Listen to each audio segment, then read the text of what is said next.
Today's question is, what was the significance of the away team patches that the 39 followers of Heaven's Gate wore when they brought an end to their lives in late March 1997?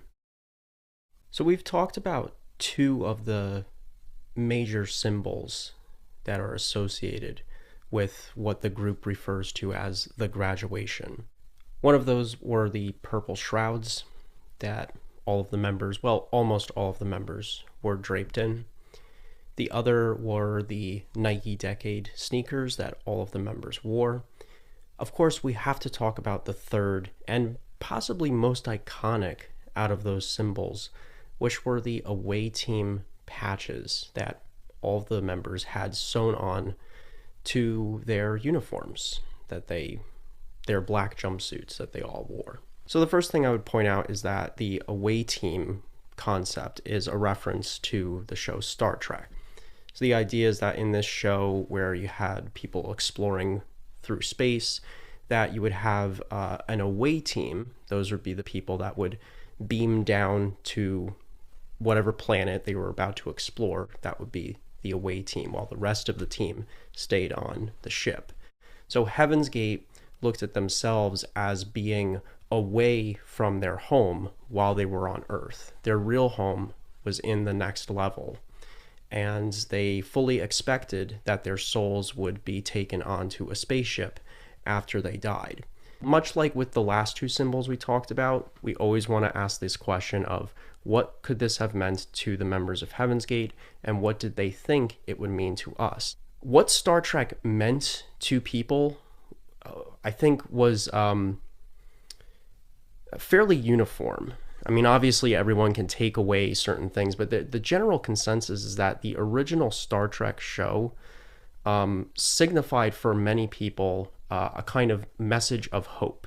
It was a very optimistic picture of the future, almost utopian, some might say. Heaven's Gate always struggled with balancing their very idiosyncratic language that they used amongst themselves and wanting to be able to convey their ideas to people in a way that was accessible. So they wanted people to understand what they were doing, why they were doing it, what they believed in. But they struggled often with balancing that tension between wanting to talk about it in their terms, but above all, not wanting to speak in what they would call human terms. And so I kind of think that Star Trek for them may have been the sort of thing where they were like, well, this is a really popular kind of show. A lot of people know this show. They know the basics of it, and they'll definitely understand it. Like, this is a show that is very well known, very popular, and when we invoke references to that program, people will understand what we're trying to convey. So I think the message is fairly straightforward as far as, they were away from home while they were on Earth. And we can back this up with a number of things. For one thing, we know that they make reference to their, kind of self-conscious references to what they call the use of Star Trek vernacular in their own book. And there are parts in their last videos. And one last thing we'd like to say is 39 to beam up. Thank you.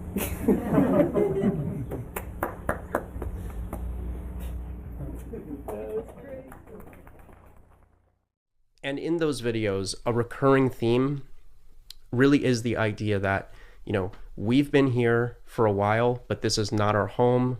We're in these bodies, but these are just vehicles. Our real bodies will be the ones that we receive in the next level. This world is coming to an end. The next level is eternal and a lot better than this one.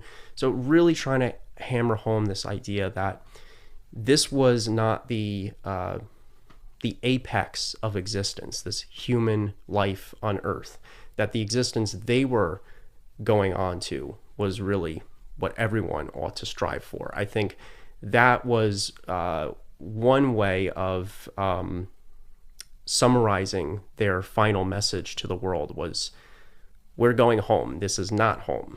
We're going home. And so the away team patch was a way to really concretize that idea.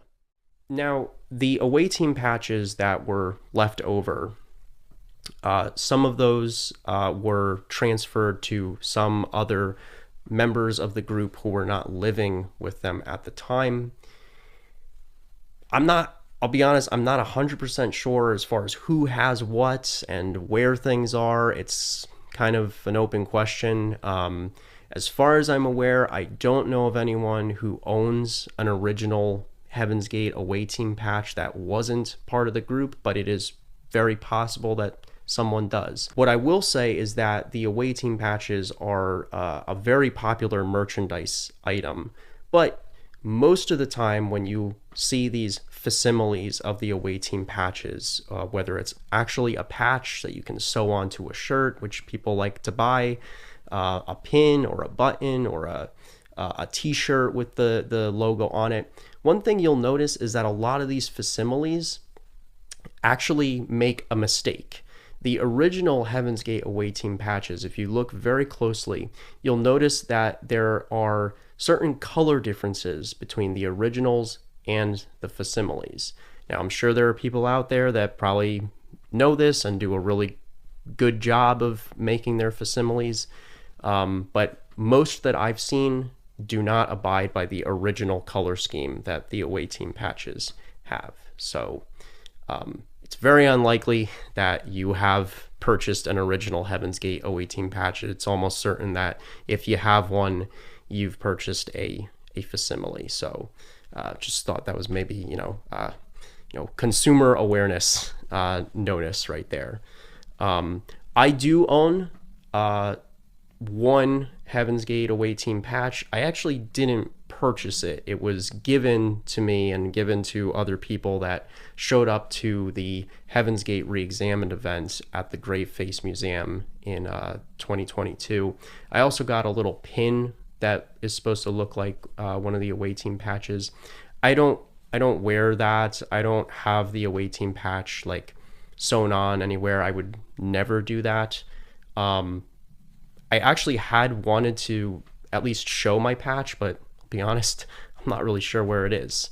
So I think I've said this before, the Heaven's Gate memorabilia stuff is really not very important to me. I do understand why people are interested in it. One thing I would say is that generally speaking, from what I've gathered, some contemporary believers in Heaven's Gate have told me that they personally don't like the fact that people don away team patches and own them and wear them and put them on t-shirts and things like that. And their rationale behind that kind of does make sense. From their point of view, the away team was the group that perished in 1997, although of course they don't look at it that way. They would say that the away team was the group that graduated to the next level. Now, this is not uniform across all contemporary Heaven's Gate believers. I have met contemporary believers in Heaven's Gate who do wear apparel that features the away team patch. So it's kind of complicated. You know, everybody seems to have like their own sort of feelings and opinions about this issue, but I thought it was worth mentioning what the away team patches do and don't signify to contemporary believers in Heaven's Gate. That's kind of all I've got for the away team patches. If there are any questions you have about them, or if there's anything you think I left out or any other theories or information you'd like to share to keep this conversation going, please do so below. And until next time, thanks.